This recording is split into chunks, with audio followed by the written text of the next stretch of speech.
Hello my dear student, আশা করছি তোমরা সবাই ভালো আছো। সো চলো আজকে স্টার্ট করছি আমরা লসেস ইন ট্রান্সফরমার। ওকে, এটা কিন্তু খুব গুরুত্বপূর্ণ একটা টপিক।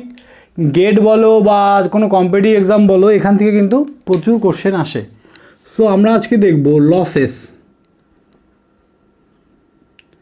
তাহলে ট্রান্সফরমারের মধ্যে কত ধরনের লসেস হয় সবার আগে সেটা জানতে হবে। তো বলে নিই, ট্রান্সফরমারে আমাদের 4 রকমের লসেস হয়। মেনলি দু ধরনের, তারপর বাকি দুটো। মেনলি দু ধরনের, একটা হচ্ছে কোর লস অথবা এটাকে বলা হয় আয়রন লস। 2 নম্বর হচ্ছে কপার লস বা সিইউ যেটা আমরা বলি। ওকে, কপার লস। 3 নম্বর কি তোমরা জানো? Stray load loss. Stray load loss.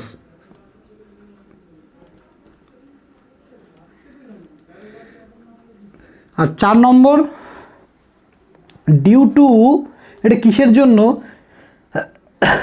কিসের জন্য তৈরি হয় আমি বলছি। এটা হচ্ছে খুব কম জায়গায় এটা তোমাদের দেখানো হয়, ডাইইলেকট্রিক লস। ওকে,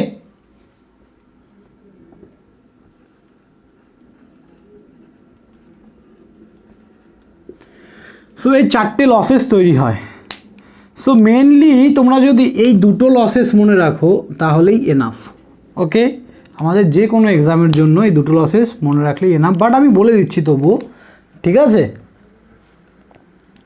চলো, এই ডাইইলেকট্রিক লসেসটা ডিউ টু ইনসুলেটিং ম্যাটেরিয়ালের জন্য এটা ডাইইলেকট্রিক লসেসটা হয়। কি বললাম বুঝলে? ইনসুলেটিং ম্যাটেরিয়াল কি?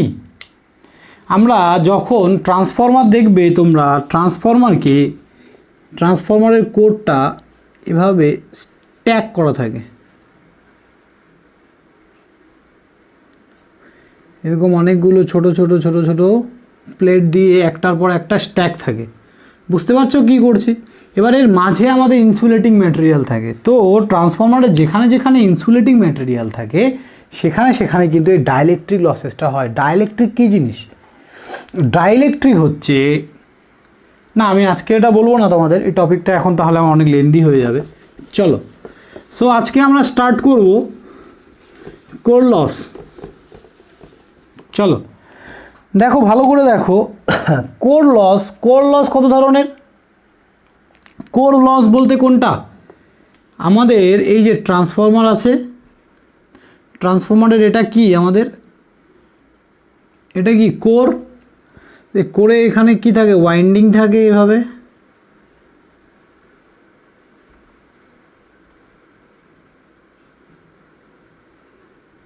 ঠিক আছে, এবার এই যে ওয়াইন্ডিং, এখানে ওয়াইন্ডিং, আর এটা হচ্ছে আমাদের ট্রান্সফরমার কোর। এই কোরের মধ্যে যে লসটা হয়, this is call core loss. এই কোর লসকে দুটো ভাগে ভাগ করা যায়।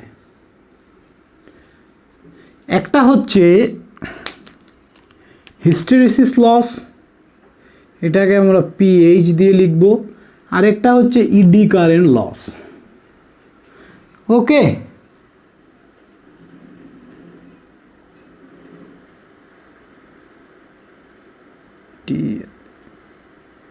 হিস্টেরেসিস লস আর এটা হচ্ছে ইডি কারেন্ট। হিস্টেরেসিস লস আর একটা কি? ED current loss. সো খুব ভালো করে কিন্তু আমাদের ব্যাপারগুলো বুঝতে হবে। দেখো তাহলে হিস্টেরেসিস লস কি? হিস্টেরেসিস কথাটা কোথা থেকে এসছে? হিস্ট্রি মানে ইতিহাস।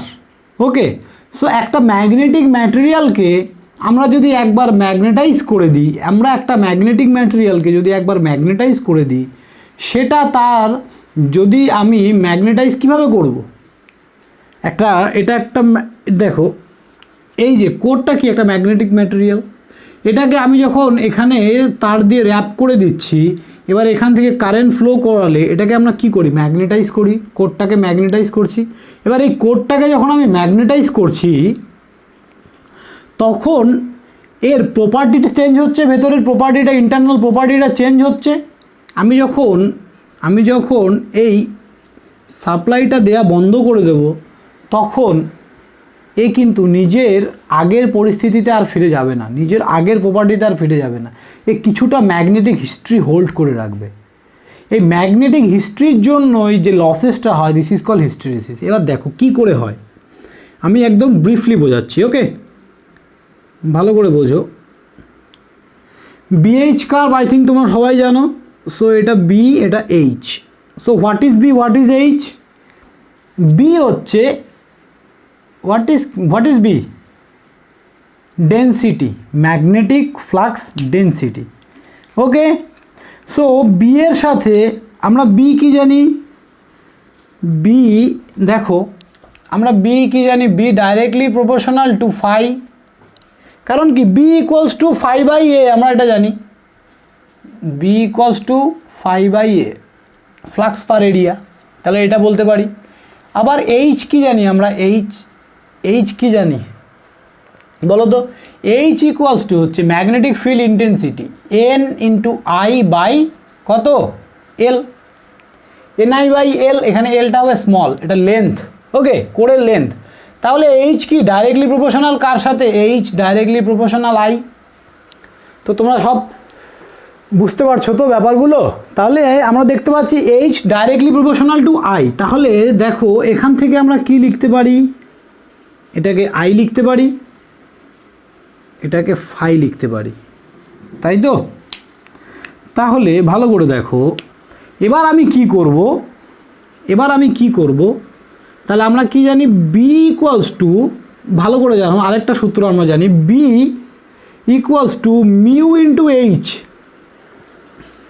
তাহলে বি এর সাথে এইচ কি directly proportional, B directly proportional to H. তাহলে আমরা কি দেখতে পাচ্ছি? Y equals to M X. Y equal to, এখানে কিসের এটা? Y equals to M into X. তার মানে কি লিনিয়ার কার্ভ। তার মানে বি আর এইচের মধ্যে যে আমরা কার্ভটা পাবো, কি পাবো? লিনিয়ার কার্ভ পাবো। তো লিনিয়ার পেলাম কিছুটা। কত দূর লিনিয়ার পাবো? এবার লিনিয়ার বলতে এখানে কি বোঝাচ্ছে? দেখো বিকে বাড়ালে এইচও বাড়বে, ঠিক আছে? এবার আমরা আলটিমেট কি করছি? যে ফ্লাক্স ডেন্সিটিটা, কোরের ফ্লাক্স ডেন্সিটিটাকে বাড়াচ্ছি, ইন্টেন্সিটি বাড়ছে। একটা সময় গিয়ে তো এর ক্যাপাসিটি তো মানে কনস্ট্যান্ট হয়ে যাবে, আর তো ফ্লাক্সও নিতে পারবে না। তারপরে কি হবে? স্যাচুরেশন হয়ে যাবে, এরকম স্যাচুরেটেড হয়ে যাবে। তারপরে তুমি যতই বাড়াও আর বাড়বে না। ক্লিয়ার? তার মানে আমি কি করলাম? এই কোডটাকে, এই লিনিয়ার কার্ভ থেকে বোঝানো যাচ্ছে যে আমি এই কোডটাকে ম্যাগনেটাইজ করলাম। কি করলাম? ম্যাগনেটাইজ করলাম। তাহলে ধরে নাও কোডটা ম্যাগনেটাইজ, এখানে না একটু নিচে আঁকছি, কোডটা ম্যাগনেটাইজ হওয়ার আগে এই রকম স্টেজে ছিল, ঠিক আছে? এর ভেতরের ম্যাগনেটিক প্রপার্টিটাকে আমি বোঝাচ্ছি, এই রকম প্রপার্টিতে ছিল। এবার আমি ওকে ম্যাগনেটাইজ করেছি, ম্যাগনেটাইজ করার পর এর স্টেটটাকে চেঞ্জ করলো, ধরে নাও এটা হয়েছে ওর, ঠিক আছে? নিচেরটা ম্যাগনেটাইজ করেছি। এবার আমরা দেখো কি করে ম্যাগনেটাইজটা করছি। এটা ধরো একটা ওয়েভ ফর্ম, এটা এসি ওয়েভ ফর্ম। সো 0 থেকে স্টার্ট করে 90 পর্যন্ত আমি ওকে ম্যাগনেটাইজ করা হলো। এবার এখান থেকে যখন কার্ভটা নিচের দিকে নামবে, সো এ কী করবে? প্রথমে উপরের দিকে উঠলো, এবার কার্ভটা নিচের দিকে নামবে। এবার কার্ভটা দেখো ভালো করে, কার্ভটা এই বরাবর সোজাসুজি নিচে না নেমে এখানে এই দিকে একটু অ্যাঙ্গেল কমে গিয়ে নামলো। এই যে এই পর্যন্ত এখানে দেখো, এখানে কি ফ্লাক্স কিন্তু আছে, বাট কারেন্ট কিন্তু এখানে নেই, কারেন্ট 0। তার মানে কি এর প্রপার্টিটাকে যখন আমরা ডিম্যাগনেটাইজ করছি, এই প্রপার্টিটা ও পুনরায় ফিরে পায়নি। ধরো এরকম আছে, ও ডিম্যাগনেটাইজ করার সময় ও এই জায়গাটায় আর ফিরে যায়নি, এখানে আর ফিরে যায়নি, ও কিছুটা এখানে ফিরে যাওয়ার চেষ্টা করেছে, ধরো এরকম, বাট এক্স্যাক্টলি এই জায়গাটায়ও আসতে পারেনি। তাহলে কোথায় এসছে? এখানে এসছে। এবার আমি ওকে কি করলাম? ফোর্সফুলি ডিম্যাগনেটাইজ করলাম। তো এখান থেকেও এখানে ফোর্সফুলি, তাহলে এখানে কারেন্টটাকে 0 করলাম, ফোর্সফুলি ডিম্যাগনেটাইজ করলাম। তাহলে এই পয়েন্ট পর্যন্ত আসলো।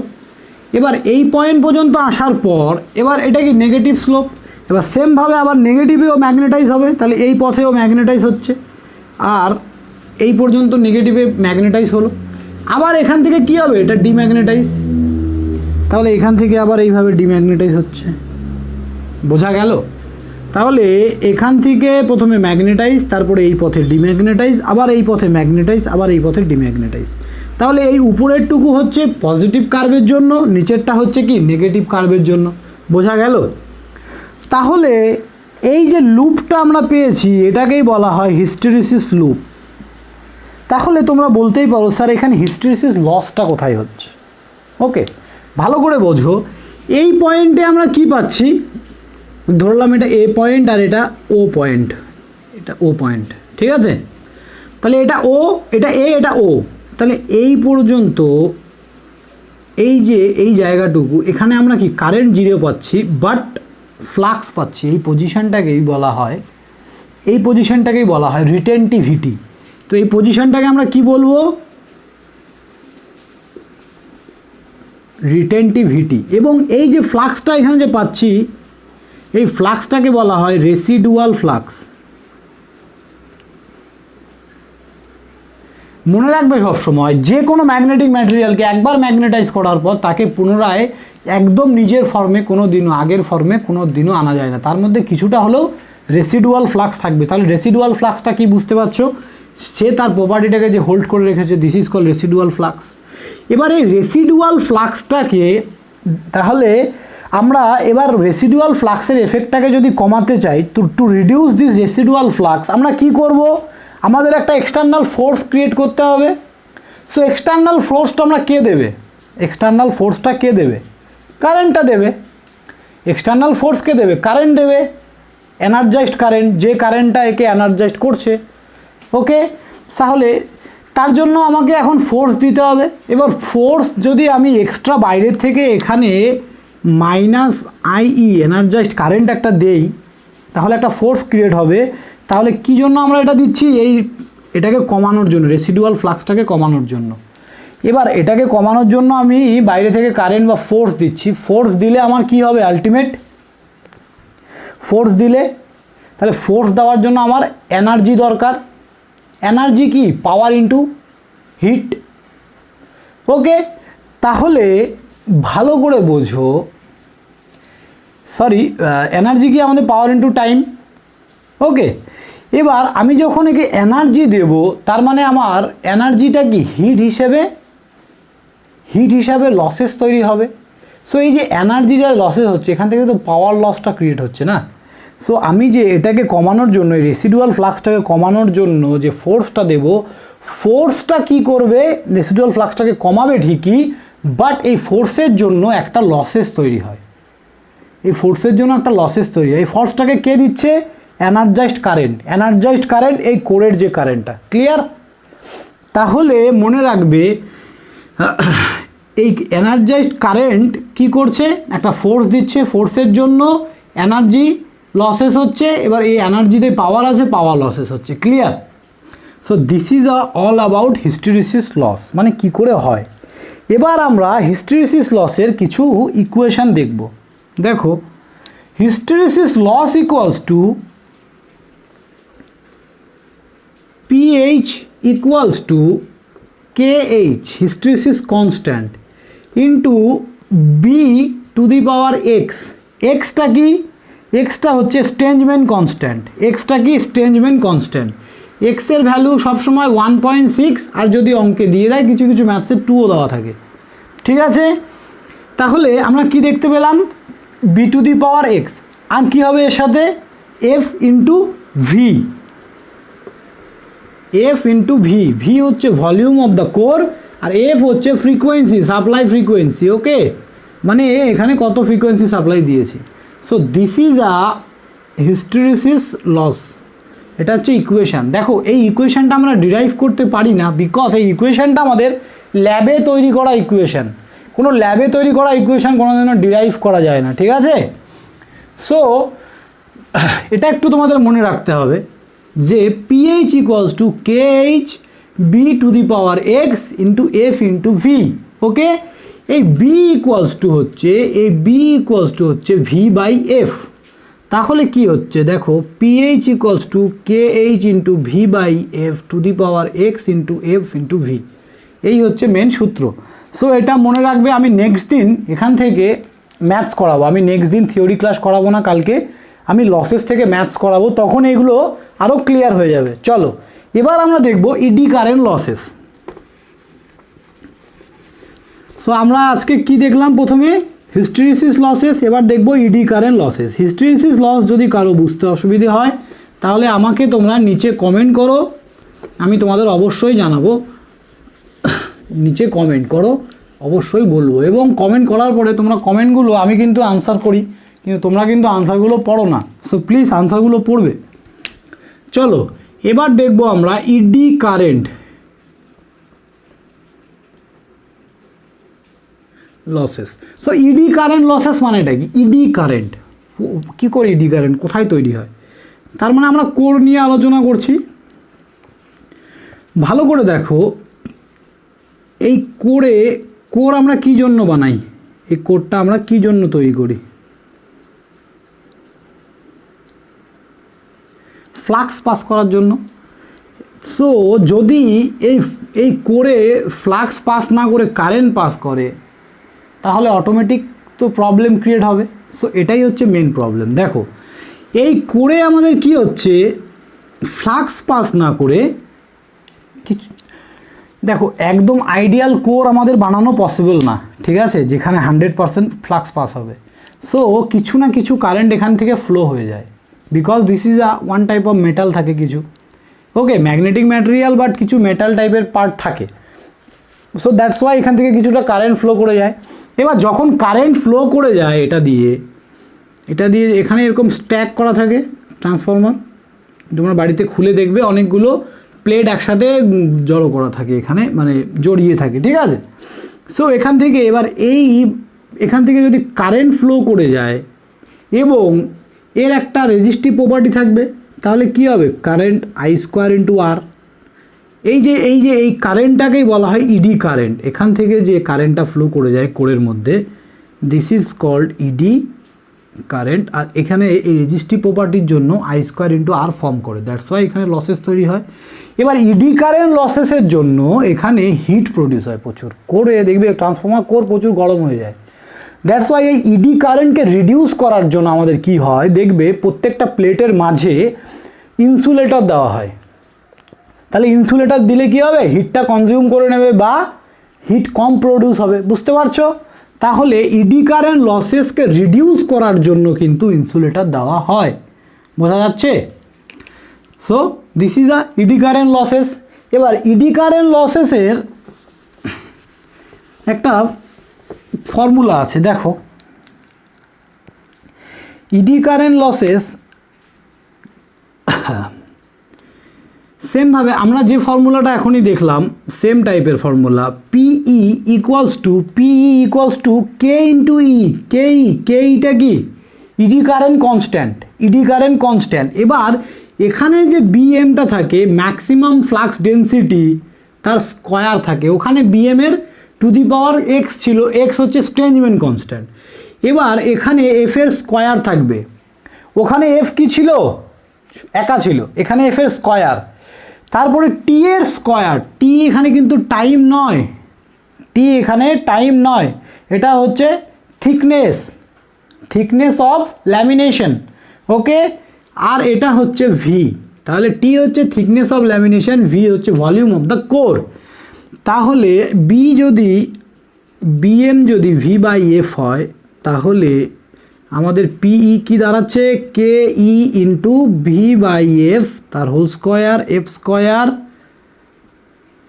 টি স্কোয়ার ইন্টু ভি, ওকে। এই হচ্ছে আমাদের মেন ফর্মুলা। এটা মনে রাখলে কোথাও তোমাদের কোনো প্রবলেম হবে না, clear? So this is all about eddy current losses. তাহলে ইডি কারেন্ট লসেসটা কোথায় হয় বুঝতে পারলে? ওকে, চলো এবার দেখবো আমরা what is copper loss. So copper loss কোথায় হয়, সবার আগে তোমাকে জানতে হবে যে কপার লসটা কোথায় হচ্ছে, তাই তো? তাহলে দেখো, এটা ধরো আমার ট্রান্সফরমার কোর, তাহলে এই করে যা যা লস হবে আমরা ক্যালকুলেশন করে নিয়েছি।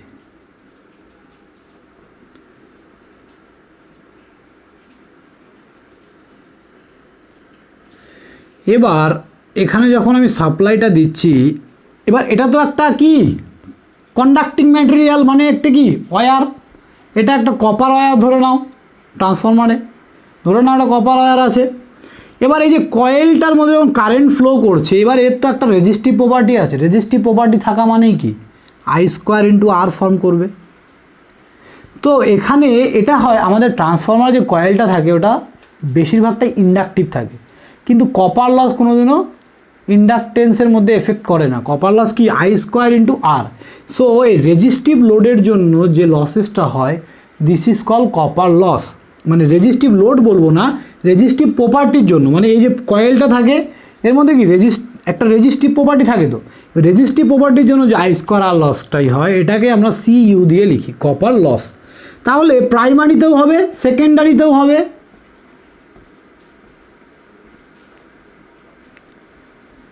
তাহলে আমরা এটাকে কি করে লিখব বলো? কিচ্ছু না, আমি ধরে নিলাম কোর লসটা নেগলেক্টেড। তাহলে কেমন হবে আমার ইকুইভ্যালেন্ট সার্কিটটা? আমি কোর লসটাকে নেগলেক্টেড ধরে নিয়েছি।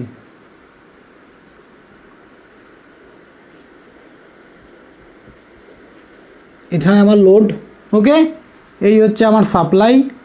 তাহলে আমি যদি এটাকে এবার রেফার করি তাহলে এটা কি ছিল আমার R1 R2 sorry R1 JX1 R2 JX2। তাহলে আমি তোমাদের কি বললাম, কপার লস কোথায় হবে? শুধু রেজিস্টিভ প্রপার্টিতে, মানে শুধু রেজিস্ট্যান্সের অ্যাক্রসে। তাহলে আমি যদি এটাকে রেফার করি এই পাশে, তাহলে আমার সার্কিট দাঁড়াচ্ছে এটা।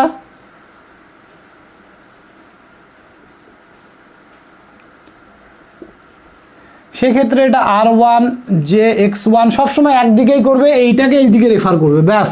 দু রকম মনে রাখার কোনো দরকার নেই, ঠিক আছে? প্রবলেম মানে হেজিটেশন তৈরি হবে কিন্তু।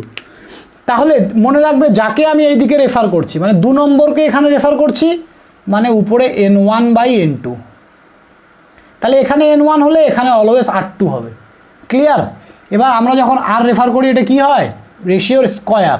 তাহলে এটা কি হবে? সেমভাবে N1/N2 তার হোল স্কোয়ার ইন্টু JX2। বোঝা গেল? তাহলে এই দুটো ভ্যালু পেয়ে গেলাম। এখানে এটা লোড VL আছে, VLটাকেও আমরা ট্রান্সফার করে নিব। সো যাই হোক, এখন আমার এটা নিয়ে কোনো কথা হচ্ছে না, আমার কথা হচ্ছে এটা নিয়ে, ঠিক আছে? সো এখানে কপার লস, তাহলে টোটাল কপার লস কী হবে?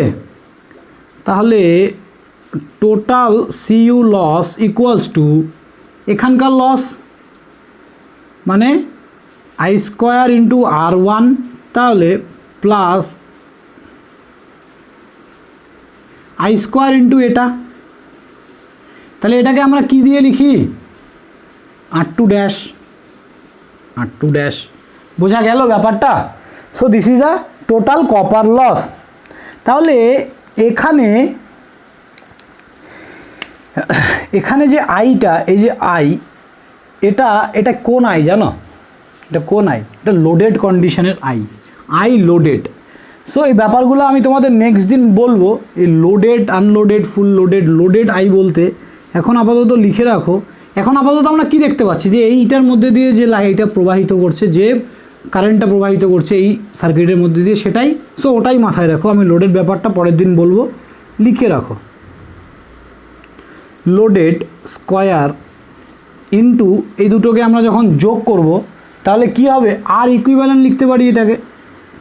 সো বোঝা গেল? তাহলে টোটাল কপার লস আমরা পেয়ে গেলাম, ওকে। চলো নেক্সট টপিক।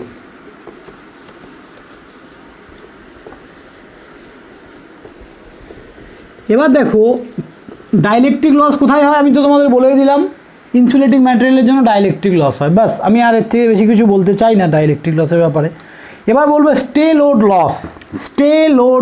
3 নম্বর স্টে লোড লস।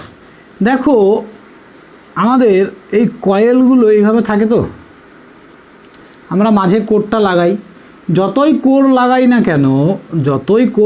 না কেন 100% ফ্লাক্স কি এখানে লিঙ্ক করতে পারে?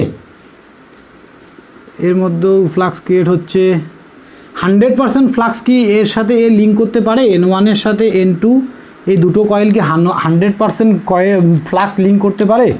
পারে না, কোনো দিনও পসিবল নয়।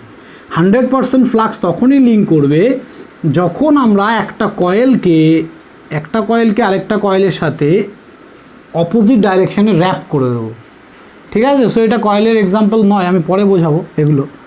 একটা কয়েলের সাথে আরেকটা কয়েলকে অপোজিট ডাইরেকশানে র্যাপ করব, দেখাবো আমি তোমাদের এগুলো সব, ঠিক আছে? সো এটা 100% কোনো দিনও এর সাথে লিঙ্ক করতে পারবে না। তাহলে ধরে নাও এই পাশের ফ্লাক্সটা এর সাথে লিঙ্ক করেছে, বাট এটা করতে পারেনি, তাহলে এটাকে আমরা কি বলবো? Leakage flux.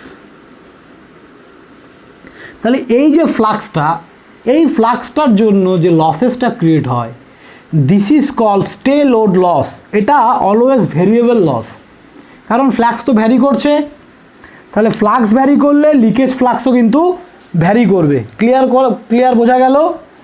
তাহলে আমি তোমাদের বলি যে লসেসের যে একটা গ্রাফ, লসেসের যে একটা সিকোয়েন্স, সবার আগে কপার লস সব থেকে বেশি, তারপরে হিস্টেরিসিস লস, তারপরে ইডি কারেন্ট লস, তারপরে স্টে লোড লস, তাহলে পি স্টে, তারপরে ডাইইলেকট্রিক লস।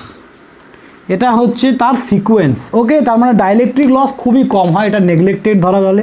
স্টে লোড লসটাও প্রচুর কম হয় এগুলো, কারণ আমরা কি জানি ট্রান্সফরমারের এফিসিয়েন্সি কত? ট্রান্সফরমারের এফিসিয়েন্সি নিচে কমেন্ট করে আমাকে জানাও যে একটা ট্রান্সফরমারের এফিসিয়েন্সি রেঞ্জ কত? একটা ট্রান্সফরমারের এফিসিয়েন্সি রেঞ্জ আমাকে নিচে কমেন্ট করে জানাও, আমি জানতে চাই তোমরা কি জানো, তাহলে বুঝতে পারবে যে এগুলো এত কম কেন। চলো, সো থ্যাংক ইউ ক্লাস।